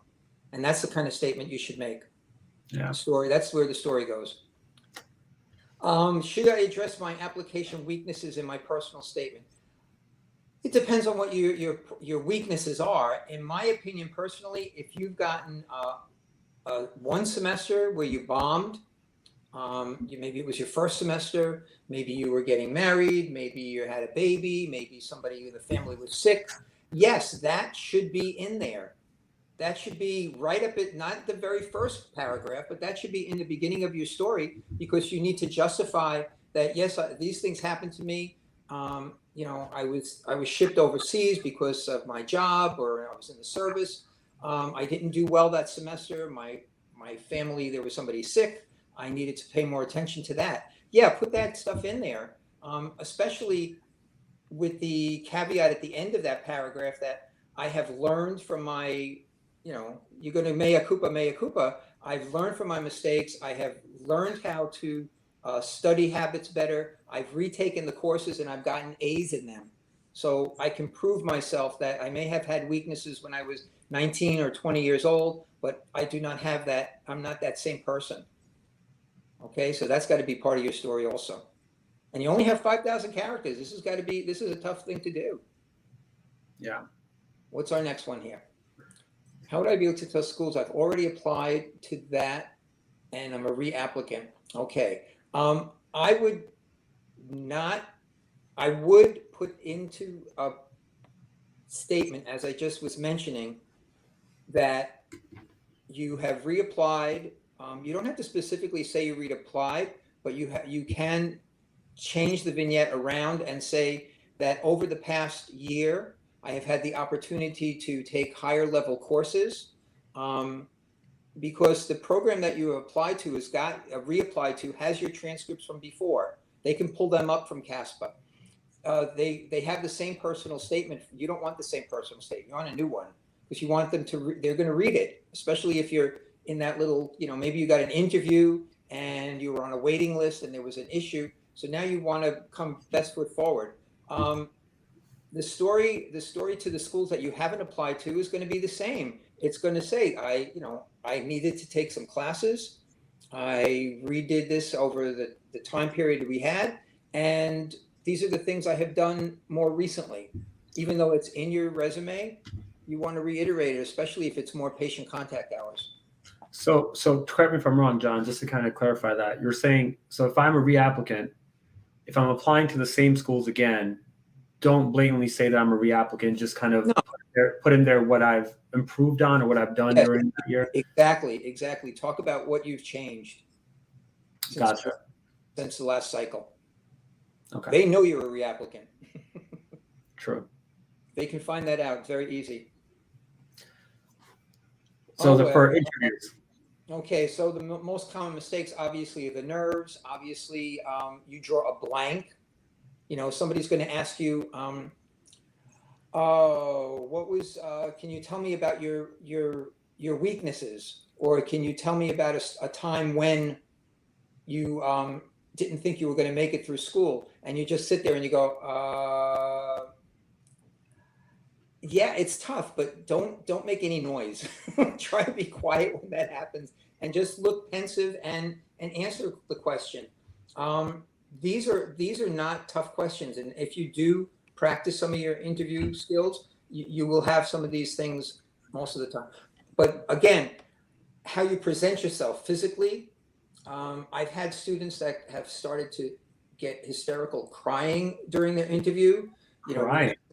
Yes, we ask them, you don't mean to ask a personal question, but sometimes they will take it personally. And you'll ask them about why they decided to be a PA. And you may get the story about, well, my mother was in the hospital and the PA took care of her. And then you go on and you find out that the mother passed away and the student just starts to, I always brought a box of tissues to the interview room. It sounds funny, but it's not a mistake when you get that emotional. But it's very difficult when you get a tough question to answer. So again, practice is. So if they're getting emotional, does it look good as an applicant? Because that means like that PA that took care of their loved one that passed or whatever, it created like a strong emotional response, or does it throw the interview off for you as an interviewer? It didn't throw us off too much. Sometimes we actually had one young lady who said that she had to leave, and that was kind of threw us off at that day. But most of the time, it's usually appearance, or the other bad thing I saw on one occasion was we had a foreign medical graduate, and this is not anything against foreign medical graduates. I know they worked hard in there wherever they came from, but when we asked him what he thought he could bring to our PA program, he looked me straight in the eye and he said, well, I'm a doctor, so that I can teach all these students how to do the things the right way. Don't say that. Wow. That was probably the biggest mistake. And this guy had good grades, but he just got an X right there on my application process. That was the wrong thing to say. Yeah. So. Yeah, that's interesting. How much does interview matter in the acceptance process? Our interview was about 10% of the overall process. We had our grade. We had a grid, but which annoyed me because 50% of the grid was their GPA, which I didn't think was really fair. But we were a newer program. We were trying to make sure we got students that were able to be academically responsible and be able to pass the pants at the end of this. So we did have to keep that kind of tight. But the interview is very important. People love the interview. Like this one guy that told me he was a doctor, and he was not going to be a good PA, as you guys know, as these two gentlemen know. We go out there and we do the same things as doctors do, but we don't, brag about it. Gloat about it. Yeah, we don't gloat about it. So any part of the interview process that you really do fail at can throw your whole application out the window. So yeah, it is important. So how do you feel about the applicants who are extremely and visibly nervous in their interview? Well, we never did interviews with just one faculty member. We usually did it with either two faculty members, sometimes a third one. Sometimes it was somebody from the nursing department. Sometimes it was one of our students that was in school at the time, or a recent graduate. So that would make the applicant a little more comfortable when they didn't see everybody in white coats. And but you know, we booked our interviews for about 45 minutes a person. And if it took 5 minutes to settle the student down, we would just talk about their social situation, if they had a dog or a cat or boyfriend, girlfriend, what kind of work they were doing, just to get them to talk. And once they started talking, you know, it was interesting that you could just start the interview without them realizing that you had started the interview at that point. Yeah, yeah, that's a good point. So, like, say for example, if someone's nervous, like it's like you mentioned, like, you know, you shouldn't be fiddling with your hair and fidgeting and things like that. But you guys take into account that people will be nervous through this process. Everybody's nervous. Yeah, everybody's nervous. I get nervous. I don't know if they've got a gun underneath their jacket. You know? When reviewing letters of recommendation evaluation for a candidate, what are the things that stand out in a positive or negative when evaluating a candidate? So I guess towards a letter recommendation, like what are you looking for in a letter recommendation? Okay, well, I'm looking for somebody that you physically worked with. Maybe if you get one of your college professors to write the letter, it's somebody that you've maybe taken multiple courses with, or he's been a mentor to you, or your advisor. If it's a PA that you've shadowed, that's a great kind of person to get a letter of recommendation from. Or if you're in you know, get lots of MAs recently that I'm getting through PA-Box. Get your PA that you're working with, or your doctor that you're working with, somebody that physically sees you every day, that knows you well. And don't be afraid to ask, can you write me a good letter of recommendation? Because you don't want somebody to just write you a letter that says, yes, I know Joe Schmo, and he'll be a great PA. You want somebody to write a personal letter. And you need to, you know, if you've got a really busy surgeon that you work with, he's not going to write the letter. He's going to get his secretary to write it. You may want to ask somebody else to do that kind of a thing then. Yeah. What would make you want to interview an application that is lacking in an academic area but strong throughout her? That's exactly right. If they're patient care experience, if they're an EMT, they're a fireman, they're an MA, they're somebody who works in a hospital and has hands-on experience with patients every day, I would go above and beyond some of that, some of the requirements, and get a little closer and try to interview that, get that student in for an interview. Yeah. Some of the faculty members don't want to do that because then they'll just look at the GPA. But, you know, especially us older PAs, we know how hard it is nowadays to get into school. So how would you determine if you need to retake a class in order to get into PA school? What are recommendations on how to spend time during your gap year? Okay, so some schools will say that you need a B or better in a class. If it says that for a requirement and you got a C+, you need to take it over. Okay. Personally, I would think if you passed a class, I always look to see if the student took a higher level class. So if they got a B minus, a C+ in a general biology class, and they went on to take genetics or pathophysiology or anatomy and physiology, biochemistry, any 300, 400 level class shows to me as an administrator that, well, maybe you didn't understand everything when you were physically in that kind of a situation. But look at that, you've grown and you are able to get an A in a class that's a 300 level. That's an accomplishment to me. Yeah. So I look at that and I give the students kudos for that kind of stuff. Sure. So those are pretty much all the questions that we had in the thing. We'll just quickly go over a few from questions that we got from our YouTube. If I volunteer for a free clinic that also offers patient care experience, can I count it double for both types of experience, or should I only put it down as PCE, patient care experience? Oh, it sounds like double dipping to me. All right, double dipping. So you shouldn't do that. No. All right.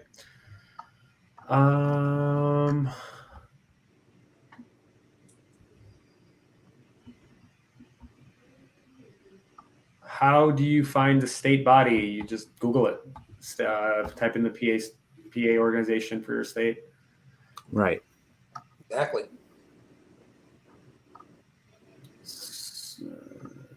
What is considered early applying? We kind of answered that. So Jacob, are the credits that are listed under the prerequisite tabs on the myPAbox website semester credits? Yes. Okay.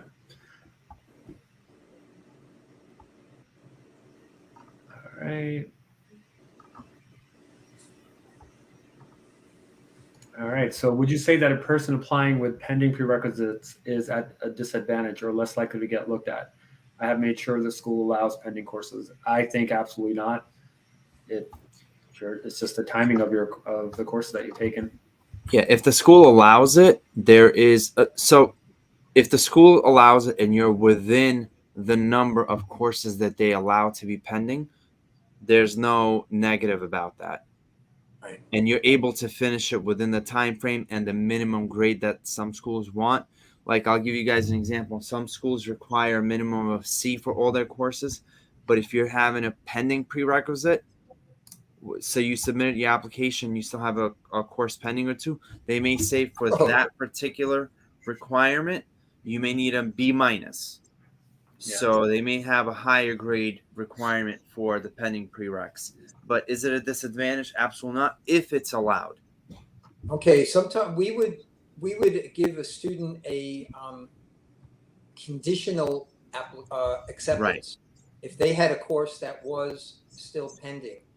The biggest issue with that is that, as Jacob said, you need to have that course finished in an appropriate amount of time and to be able to get a transcript to the program so that they can get all the paperwork done to make sure that you get in. You know, we used to start in September, but sometimes students would take a course in the summer that was a prerequisite.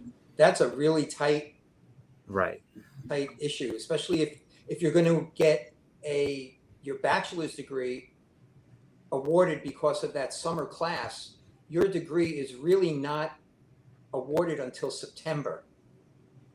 Okay, Right. You can't start a PA program with a master's level course if your bachelor's hasn't been done yet. Right. So be real careful about that kind of stuff.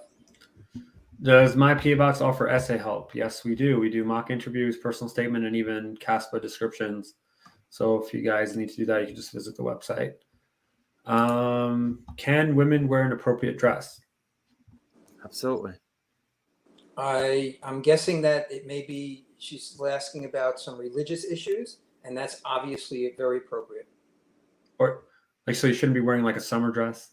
You can't. It needs to be. No, it has to be a professional attire dress. Yeah.